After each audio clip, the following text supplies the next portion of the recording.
The quantum defense grid hummed with ancient power, its operations so subtle they were almost beautiful. It didn't attack the fleet. It simply adjusted quantum probabilities around each ship, ever so gently suggesting alternative states of existence. The effects were profound. Throughout the fleet, crew members began experiencing glimpses of other lives, other choices. Warriors saw versions of themselves as scholars and artists. Commanders experienced lives lived in peace rather than conquest. The quantum fluctuations weren't just affecting their ships, they were showing the hegemony a different way of existing. Admiral Martinez, Sarah reported, the grid is functioning perfectly. Phase 3 is complete. Their fleet hasn't been destroyed. It's been enlightened. And if they don't accept this enlightenment? Martins asked. Sarah's expression was serene. The grid doesn't force choices. It reveals possibilities. What they do with that revelation is up to them. But history suggests that once you've seen the true nature of quantum reality, it's impossible to go back to a simpler understanding. On the eternal dominance, Vexthor watched as his mighty fleet hung suspended between states of reality, each ship a testament to the limitations of force against true understanding. The quantum readings from Earth had changed again, but now he could finally see them for what they were, not a mask-hiding power, but a demonstration of power so advanced it had no need to hide. Veils of understanding. Admiral, Zyra's voice cut through the quantum static. We need to withdraw. The fleet is approaching a critical threshold. If these quantum fluctuations continue, our ships may become permanently displaced from normal spacetime. Vexthor stood motionless on his bridge, watching reality ripple around him. Different versions of his past played through his cybernetic memory, victories that now seemed hollow, conquests that suddenly felt meaningless. The quantum exposure was changing him, just as it was changing his fleet. In the underwater facility, Sarah and her team monitored the transformation. Their quantum signatures are stabilizing, she noted. They're beginning to resonate with the grid's frequency. Is that supposed to happen? Admiral Martinez asked, her image flickering slightly on the quantum-secured channel. It's exactly what's supposed to happen, James answered, studying the ancient data scrolling across his screen. Our ancestors didn't build this system to destroy. They built it to teach. Aboard the Eternal Dominance, the ship's AI reported increasing quantum entanglement throughout the fleet. Ships weren't just experiencing probability shifts. They were becoming linked at the quantum level, sharing experiences and understanding across space and time. Sir, the science officer reported, his voice filled with wonder. The quantum field. It's not random. It's a language. The humans aren't attacking us. They're trying to communicate something fundamental about the nature of reality itself. Vexthor's cybernetic eye processed multiple quantum states simultaneously, showing him versions of Earth's history that defied his understanding. He saw the rise and fall of the ancient human civilization, their mastery of quantum mechanics, and their deliberate choice to step back from galactic power. Why? He whispered. Why hide such power? As if in response, the quantum field shifted again. The fleet's sensors captured glimpses of Earth's true quantum signature, a masterwork of subtle harmonies and interwoven probabilities. It wasn't just a defense system. It was a testament to a civilization that had transcended the need for traditional displays of force. In the Pacific facility, Sarah activated the final phase of the grid. They're ready, she said. Show them everything. The quantum defense grid responded, its ancient systems singing with possibilities. Around each hegemony ship, reality gently unfurled, revealing layers of quantum interaction that their science had never imagined. The fleet wasn't just seeing Earth's defenses. They were experiencing the true nature of space, time, and probability. This is impossible, Vexthor's tactical officer breathed. The energy requirements for this level of quantum manipulation would exceed the output of entire star systems. Unless, Zyra transmitted, her voice clear despite the quantum distortions, you understand that energy isn't the answer. Look at the patterns, Admiral. They're not forcing these changes. They're working with the natural quantum state of the universe itself. Throughout the fleet, crew members experienced simultaneous revelations. Their quantum sensors, designed to detect power and technology, had been blind to a whole different way of existing. Earth hadn't hidden its advancement. The hegemony simply hadn't known how to see it. "Your concern is noted, Captain," Vexthor interrupted. "But the Seventh Fleet does not retreat from primitives playing with technology they don't understand. Prepare for the first demonstration of force." As the fleet charged their weapons, Zyra couldn't shake the feeling that they were making a terrible mistake. The quantum readings weren't showing fear or preparation for war. If anything, they reminded her of something else: the calm, patient expression of a master strategist watching an opponent walk into a carefully laid trap. The first volley of quantum-enhanced plasma launched from the fleet's forward elements, a devastating display of power meant to demonstrate the futility of resistance. But as the energy weapons approached Earth's atmosphere, something impossible happened. The attacks didn't impact. They didn't disperse. They simply ceased to be, as if they had never existed at all. In the stunned silence that followed, Zyra thought she finally understood. Earth wasn't primitive at all. They had simply mastered something the hegemony had never even considered: the art of appearing harmless while holding power beyond comprehension. And now, whether they wanted it or not, the Seventh Fleet was about to learn exactly why. Echoes of ancient knowledge. Deep beneath the Pacific Ocean, in a facility unknown to most of humanity, Dr. Sarah Chen stood before a wall of holographic displays. Each screen showed a different aspect of the quantum defense grid, a system so advanced it had taken humanity decades just to understand its basic principles. "They're not backing down," her colleague, Dr. James Rodriguez, noted as he studied the fleet movements, even after their weapons disappeared. Sarah nodded, her fingers dancing through the holographic interface as she fine-tuned the grid's parameters. The quantum defense system wasn't just technology. It was art, a masterwork left behind by an ancient human civilization that had chosen to step back from galactic affairs millennia ago. "Incoming transmission from the UEF Security Council," the facility's AI announced. The stern face of Admiral Helena Martinez appeared on the main screen. "Status report," Martinez demanded, her expression tense but controlled. "The grid is performing exactly as designed," Sarah reported. "Phase 1 successfully neutralized their initial attack without revealing our true capabilities." But she hesitated. "They're preparing something bigger. The quantum fluctuations from their fleet are intensifying." In orbit, Admiral Vexthor paced the crystalline bridge of the eternal dominance, his cybernetic enhancements pulsing with barely contained rage. "Impossible," he snarled. "No primitive world could possess technology capable of negating our weapons." "Sir," his tactical officer interjected, "we're detecting unusual quantum resonance patterns throughout the fleet. Our systems are experiencing anomalies." As if to emphasize the point, the holographic displays flickered, showing phantom readings that disappeared when anyone tried to focus on them. Crew members reported strange sensations, moments of déjà vu, time seemingly running at different speeds in different parts of the ships. "Launch the probe swarm," Vexthor ordered. "Full spectrum analysis. I want to know exactly what we're dealing with." Thousands of crystalline probes deployed from the fleet, their advanced sensors designed to penetrate any known defense system. But as they approached Earth's atmosphere, reality itself seemed to blur around them. Some probes reported being in multiple locations simultaneously. Others transmitted data from times that hadn't happened yet. Then, one by one, they began to vanish.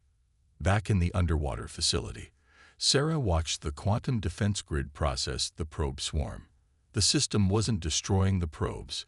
It was simply adjusting local probability fields to ensure they had never been launched in the first place. "Beautiful," she whispered. The grid was like a master musician playing with reality itself, each adjustment precise and purposeful.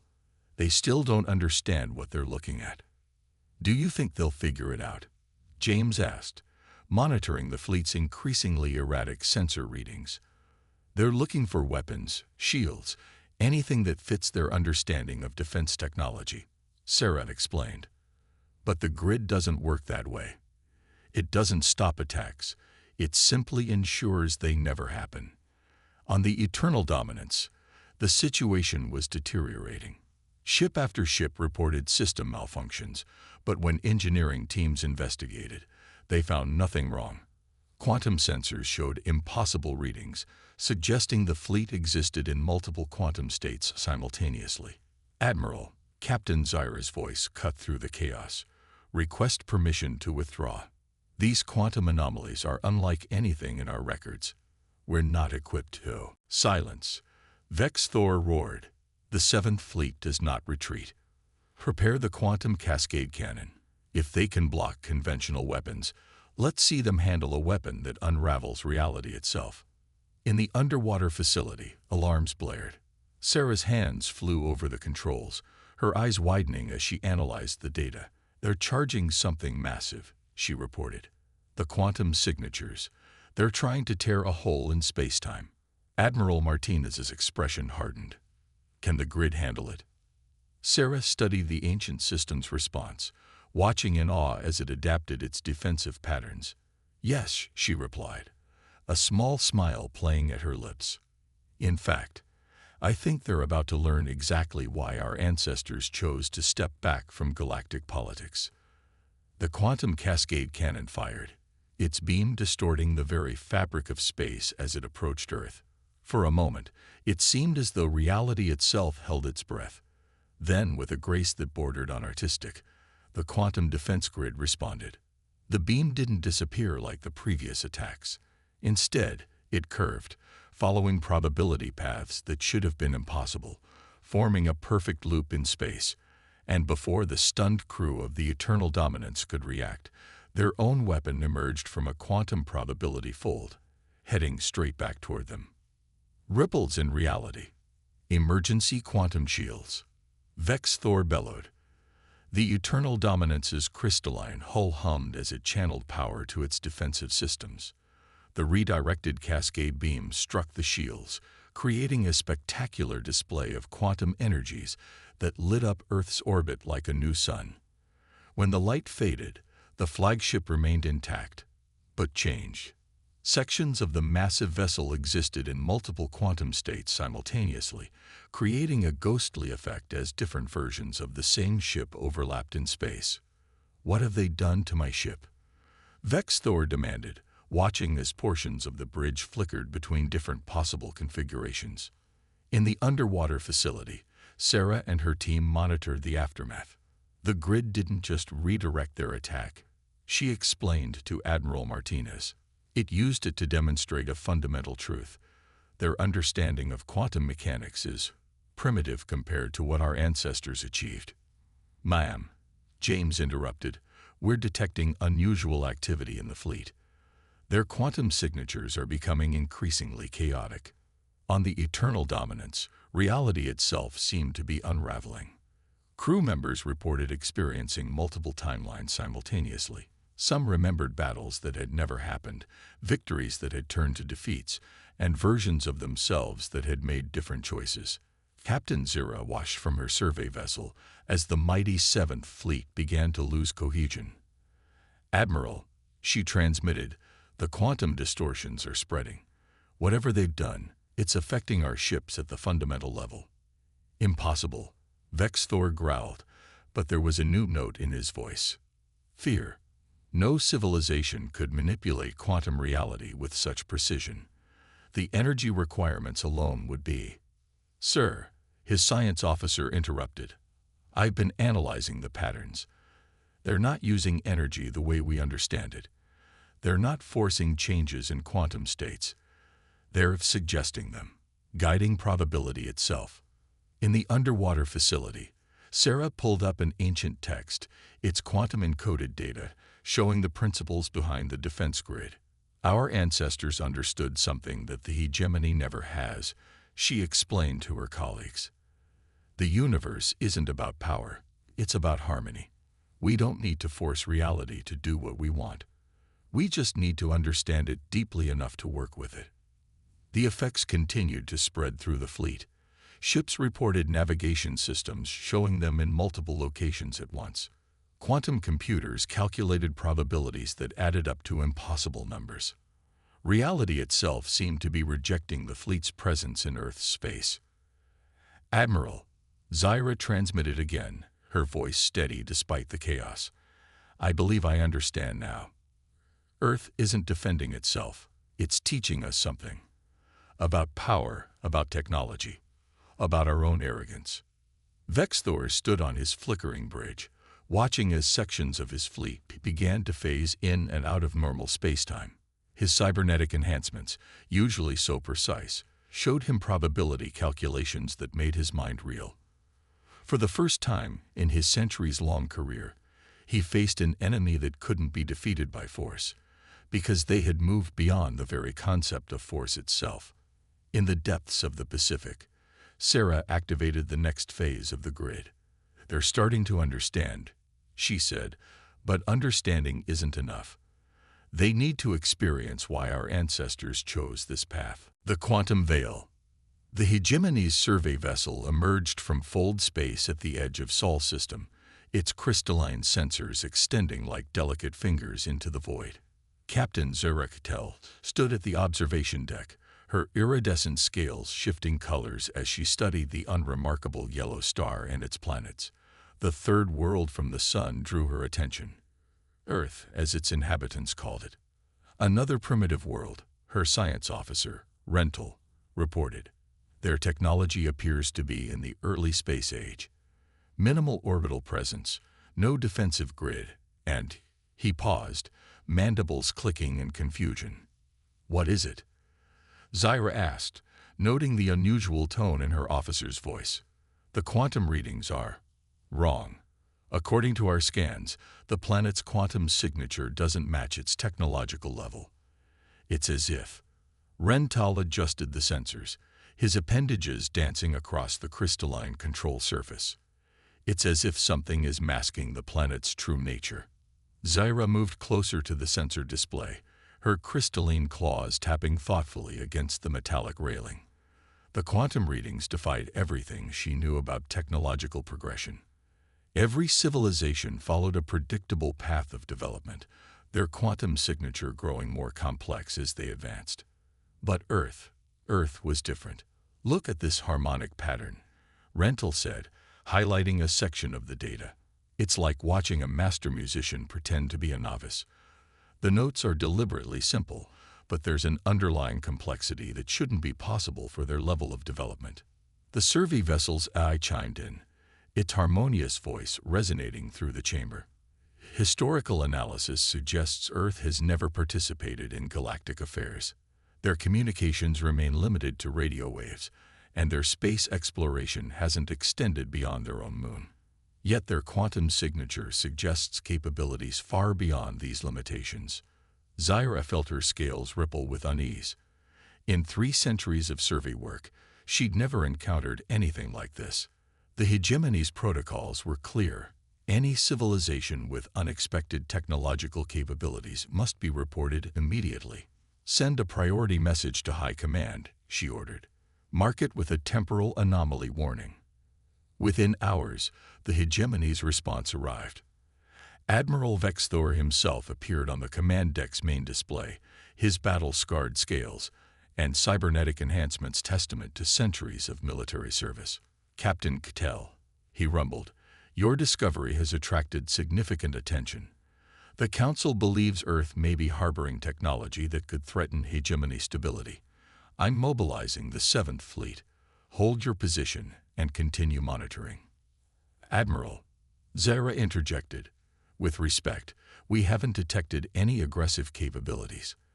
The anomaly appears purely defensive in nature." Vexthor's cybernetic eye pulsed with a cold blue light.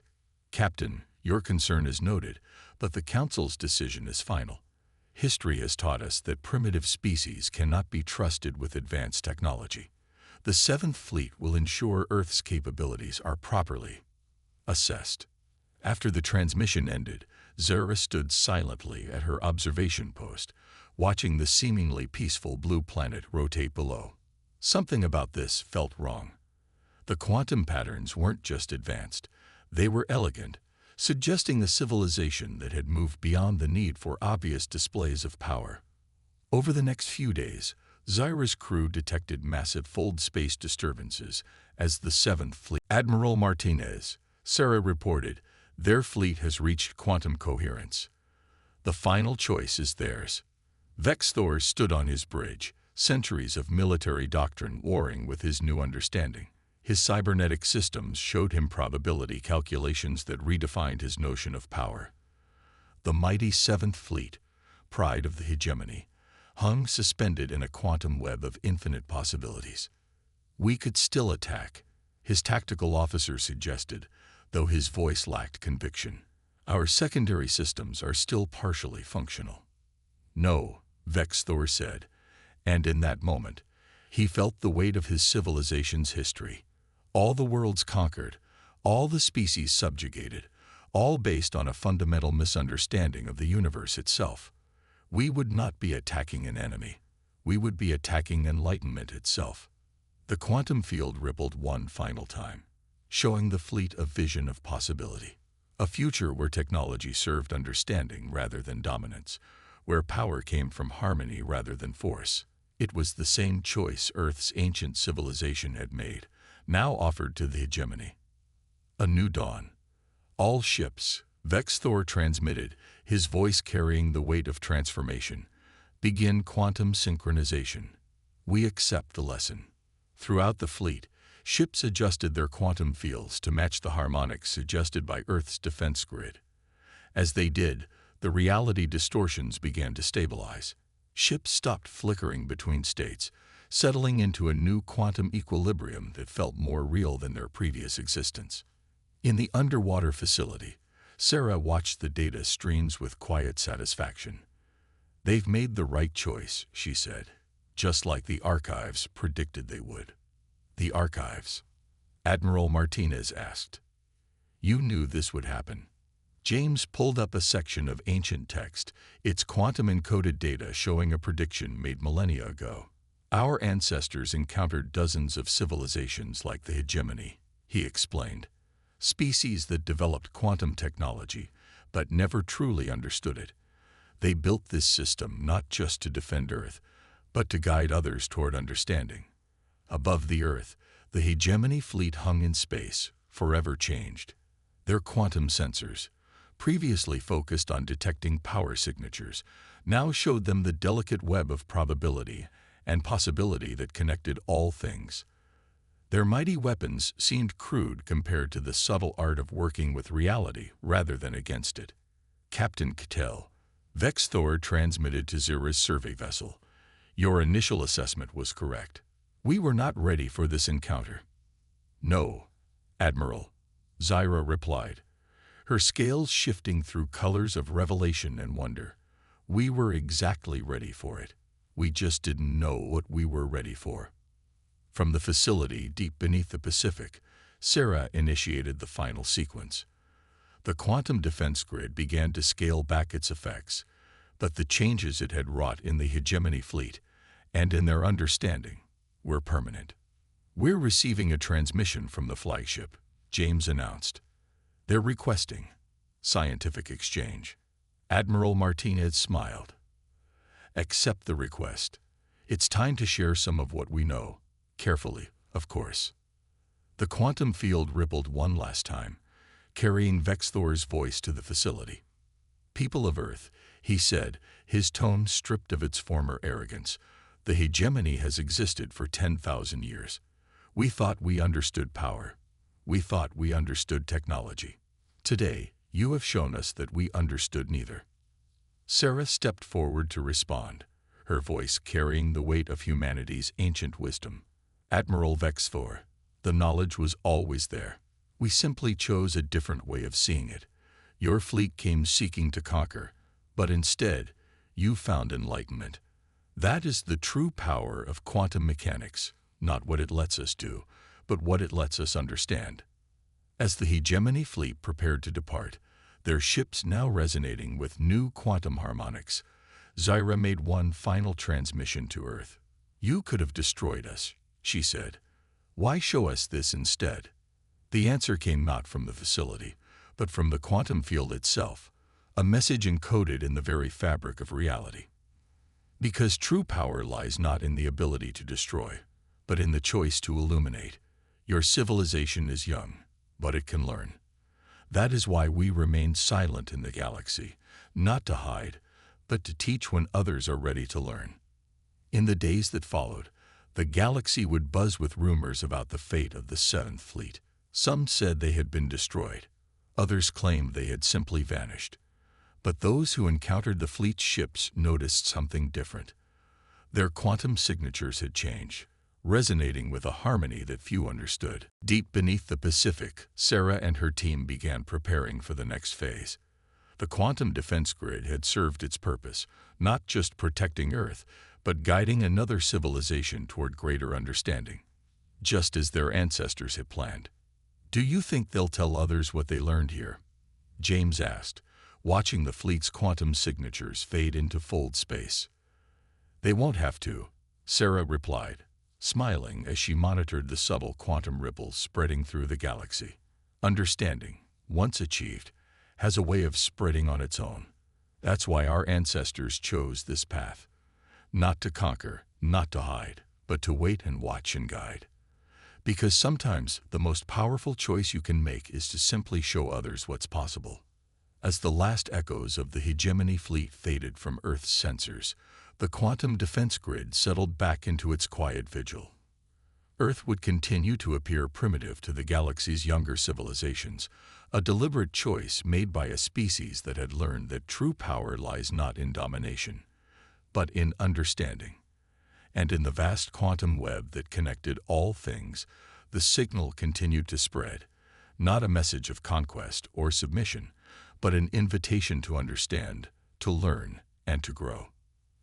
The next civilization to discover Earth's strange quantum signature would find not a primitive world to conquer, but a teacher waiting to share the most important lesson of all: that the greatest power comes not from controlling reality, but from learning to dance with it.